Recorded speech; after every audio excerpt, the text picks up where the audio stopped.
Good morning. College शिक्षा विभाग राजस्थान द्वारा आयोजित ज्ञानदूत कार्यक्रम में आपका स्वागत है। आज हम बायोस्टैटिक्स में फ्रीक्वेंसी डिस्ट्रीब्यूशन की बात करेंगे। फ्रीक्वेंसी डिस्ट्रीब्यूशन या आवृत्ति वितरण क्या होता है? आवृत्ति वितरण से अभिप्राय है किसी चर संख्या या वेरिएबल अथवा मद के अनुरूप आंकड़ों का वर्गीकरण। चर या वेरिएबल से क्या अभिप्राय होता है? एक ऐसी संख्या या मद जिसका मान निरंतर परिवर्तित होता रहता है। यहां दो तरह के वेरिएबल्स हैं। पहला वेरिएबल जिसे हम डिस्क्रीट वेरिएबल कहते हैं, दूसरा वेरिएबल कंटिन्यूअस वेरिएबल है। डिस्क्रीट वेरिएबल को हम खंडित चर कहते हैं और कंटिन्यूअस को सतत चर या अखंडित चर कहते हैं। वेरिएबल यहां दो एग्जाम्पल दिए हुए हैं जिससे हम इनको समझ सकेंगे। डिस्क्रीट वेरिएबल में जो डाटा होता है वो कंप्लीट होता है, फ्रैक्शन में नहीं होता। और जबकि कंटिन्यूअस वेरिएबल के अंदर डाटा फ्रैक्शन में हो सकता है। यहां पर हम देखते हैं कि number of child in a family दिए हुए हैं और नंबर ऑफ फैमिलीज इधर सामने दी हुई हैं। 5 फैमिलीज हैं जिनमें कोई बच्चा नहीं है, 10 में एक बच्चा है। 30 फैमिलीज हैं जिनमें 2 शिशु हैं, 25 में 3 और 5 फैमिलीज हैं जिनमें 4 बच्चे हैं। ये जो नंबर है 0 to 4 का, ये कंप्लीट नंबर होगा, फ्रैक्शन में नहीं होगा। बच्चा आधा या पौना या सवाया नहीं होगा, जो भी होगा कंप्लीट होगा। लेकिन दूसरा एग्जाम्पल यहां पर जैसे हम हाइट की बात करें या वेट की बात करें, वो फ्रैक्शन में हो सकता है, तो इसलिए वहां पर एक रेंज दी हुई है। जैसे किसी क्लास में बच्चों की बात करते हैं, जैसे 5 बच्चे हैं, यहां पर उनका वेट 10 से 20 किलोग्राम के बीच है।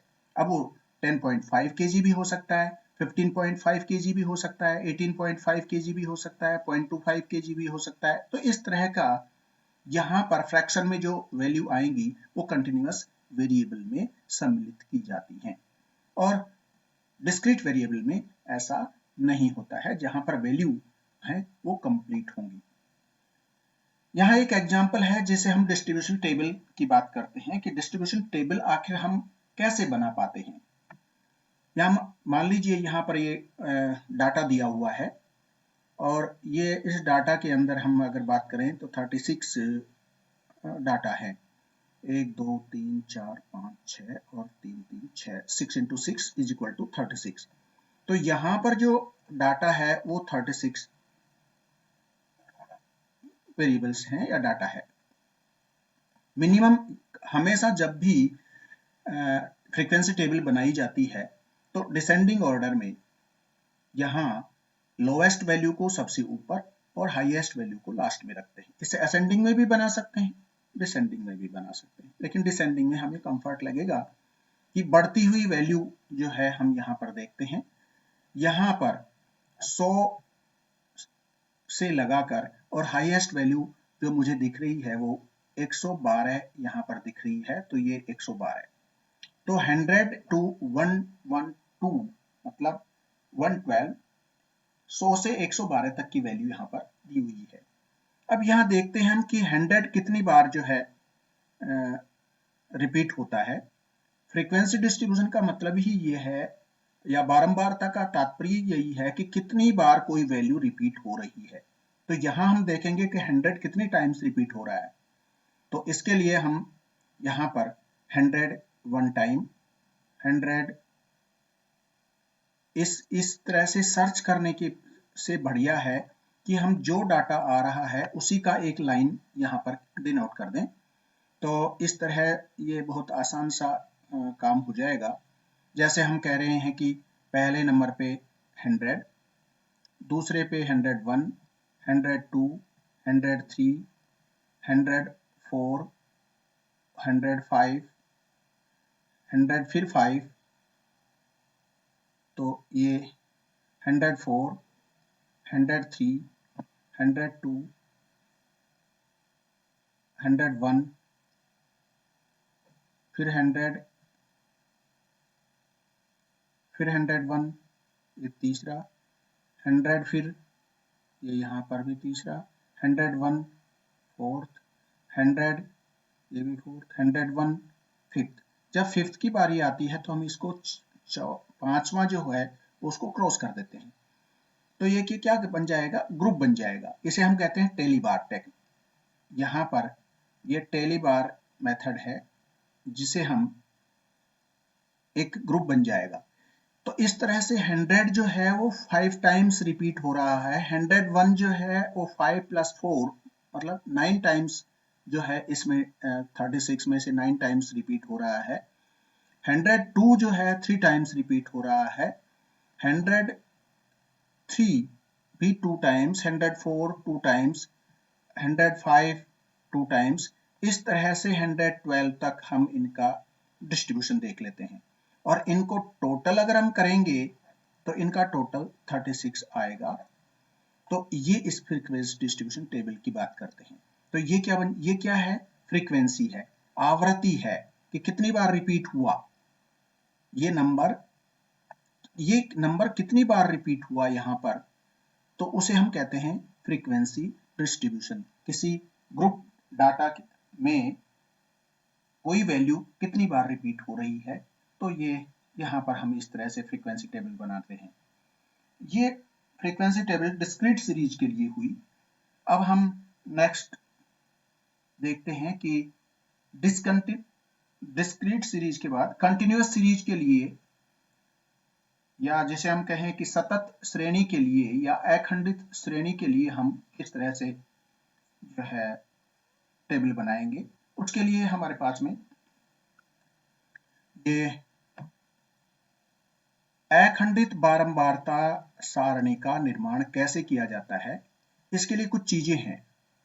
कंटिन्यूअस डिस्ट्रीब्यूशन टेबल फॉर्मेशन किस तरह से होता है, इसके लिए कुछ वैल्यूज हैं, उनके बारे में हम जानेंगे। पहली बात, नंबर ऑफ क्लासेज, कितनी क्लास, कितना वर्ग होंगे, क्लास लिमिट क्या होगी उनकी, क्लास इंटरवल कितना होगा, उनके बीच में गैप क्या होगा, क्लास फ्रीक्वेंसी जो है वो क्या होगी। इन सब के लिए हम दो चीजें महत्वपूर्ण हम यहाँ मानेंगे। पहली बात, स्टर्स ने एक नियम दिया है कि नंबर ऑफ क्लासेज या C की वैल्यू क्या होगी, कैसे आएगी। इसके लिए एक फॉर्मूला उन्होंने दिया 1 + 3.32 log n, और यहाँ पर n है जो नंबर ऑफ ऑब्जर्वेशंस हैं, वो कितनी भी हो सकती हैं, 100, 50, 200, 500, 1000, 2000, और C है जो यहाँ वर्गों की संख्या है। अगर हम यहाँ पर ऑब्जर्वेशंस के साथ में इसको, ऑब्जर्वेशन कितने लेंगे हम उसके साथ में हम यहाँ वैल्यू रखते हैं, तो इसके वर्ग की संख्या का हम पता लगा लेते हैं, उतना वर्ग हम एस्टिमेटेड कर लेते हैं। तो C = 1 + 3.32 log 1000, और 1000 का मान जो होता है वो यहाँ होगा 3 है, तो जितनी जीरो उतनी बार, तो 3 टाइम्स, तो यहाँ 3 आ जाएगा। और यहाँ पर 1 + 3.32 × 3, तो 3.32 × 3 का मतलब हुआ 9.96 + 1, तो 10.96 = 11। तो ये 11 जो है वो क्लास बनेंगी, वर्ग बनेंगे 11। और इसका एक एग्जांपल आगे हम बताएंगे। क्लास इंटरवल के लिए भी एक फॉर्मूला है कि मैक्सिमम वैल्यू जो है उसमें से मिनिमम वैल्यू को माइनस कर दें, और नंबर ऑफ क्लासेज जो अभी हमने ऊपर निकाली इनसे डिवाइड कर दें, तो क्लास इंटरवल आ जाएगा। ये दोनों ही बातों के लिए हम एक नेक्स्ट एग्जांपल लेते हैं। यहाँ पे ये है, और इस एग्जांपल में हम देखते हैं कि यहाँ पर हमें जो दी हुई वैल्यू है, वो जो वैल्यू दी हुई है यहाँ पे ये 100 है। जहां आप देख सकते हैं कि 3, 6, 9 और 10 यू और 10 यू, तो इसका मतलब हुआ 10:10 = 100। ये जो वैल्यू है ये डाटा है जो 100 का डाटा है। अब स्टर्स के नियम के अकॉर्डिंग अगर हम यहाँ देखते हैं कि सी या वर्ग कितने होंगे, तो 1 प्लस 3.32 log n, और n का वैल्यू हमारे पास में 100 है, और 100 का वैल्यू जो होती है, log 100 की जो वैल्यू होती है वो 2 होती है। तो यहाँ 3.32 इंटू 2 ये आ जाएगा c is equal to 1 plus 3.32 into 2, और 3.32 का मतलब 6.64 प्लस 1, तो 7.64, अर्थात ये वैल्यू हो जाएगी 8, अर्थात 8 वर्ग बनेंगे। अब ये 8 वर्ग हमने यहाँ बनाए हैं, लेकिन इसका जो वर्ग बनेंगे उनमें क्लास इंटरवल क्या होगा उसकी बात करेंगे हम। 1 2 3 4 5 6 7 और यह 8 वर्ग बन गए, लेकिन इनका इंटरवल क्या होगा। हमने यहाँ देखा कि मैक्सिमम वैल्यू जो है वो यहाँ पर हम देखेंगे तो 130 है, तो maximum value 130 minus minimum value जो है 106 है। ये जितने भी 105 हैं वो सब 106 हैं, 105 है ही नहीं कोई, ये सब 106 हैं, ये भी 106 है, और यहाँ पर भी है 106 है। तो ये 4 डिजिट्स हैं या 4 वैल्यूज हैं जो 106 हैं। तो 106 106 106 106।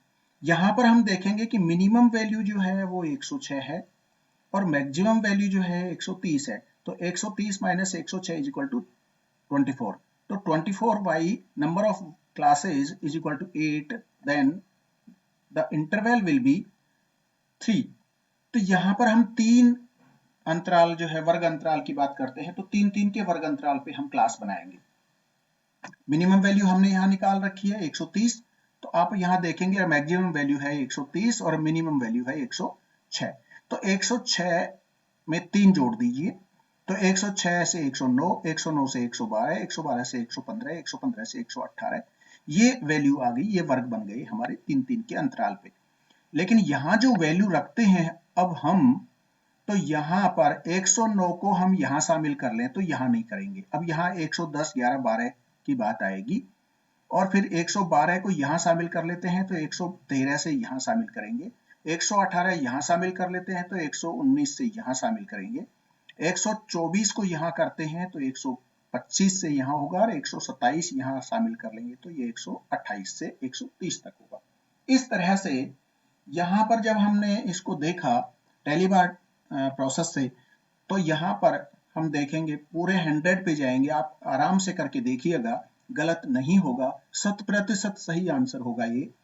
106 को छोड़िए, 120 एक बार जैसे हम बात कर रहे हैं 120, जैसे ये यहाँ पर 120 होगा, फिर दूसरा 110 होगा, 110 को यहाँ, 111 को 111 भी यहाँ पर, 120 फिर यहाँ पर, तो 120 फिर यहाँ पर, 120 फिर यहाँ पर, 125 यहाँ पर, 127 भी यहाँ पर, 130 यहाँ पर, 130,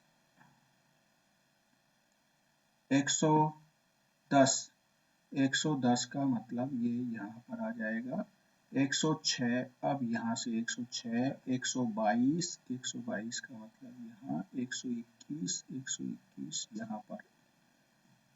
इस तरह से हम इनको निकाल लेते हैं। तो 106 से 109 में 15 बार जो है ये आएंगी, 4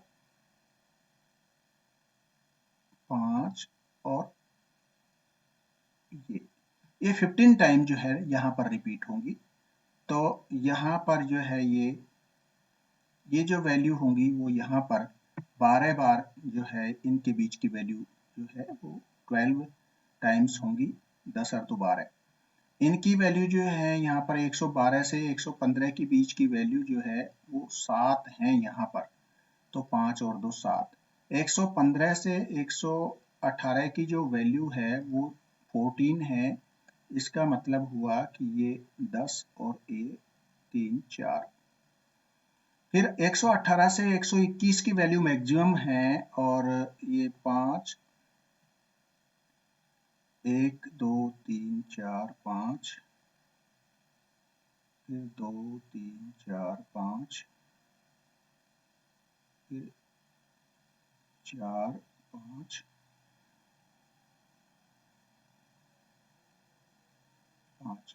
तो इस तरह से 1 2 3 4 5 तो ये हो गए, और फिर 6 और 2। तो 1 2 3 4 5 6, 6 इंटू 5 30 प्लस 2, और ये 5 प्लस 1, और ये 5, और ये 9, 5 4। तो इस प्रकार से हम यहाँ देखते हैं कि ये 15 बार रिपीट होता है, ये 12 बार, ये 7 टाइम्स, ये 14 टाइम्स, ये 32 टाइम्स, ये 6, 5 और 9, टोटल इज इक्वल टू 100। ये हमने जो टेबल बनाई, ये किसकी बनाई? अभी कंटिन्यूअस वेरिएबल के लिए टेबल बनाई है, तो ये कंटिन्यूअस वेरिएबल की बात होगी। एक और कंटिन्यूअस वेरिएबल के लिए टेबल बना देते हैं आपके सामने। ये डाटा दिया हुआ है, और यहाँ पर ये जो डाटा है 30 टाइम्स या 30 वैल्यूज हैं यहाँ पर। अब इन 30 वैल्यूज में किस तरह से हम ये बनाते हैं, यहाँ पर भी हम वही बात करेंगे कि क्योंकि वैल्यू कम है इसलिए स्टार्च का फॉर्मूला यहाँ पर नहीं लगा रहे, और यहाँ अंतर देख लेते हैं कि भाई मैक्सिमम कितने तक है 100 से, और यहाँ वैल्यू जो है और 150 तक है। तो मैक्सिमम वैल्यू 150 है, उससे ज़्यादा नहीं है, और मिनिमम 100 है। तो 5 क्लास बन जाएंगी, और अंतराल जो है सीधा सीधा हमारी तरफ से 10 का अंतराल यहाँ मान लेते हैं। तो 100 से 150 में 50 में से 150 घटा दिया और 5 से भाग दे लिया हमने सीधे, तो 10 का अंतराल आ गया।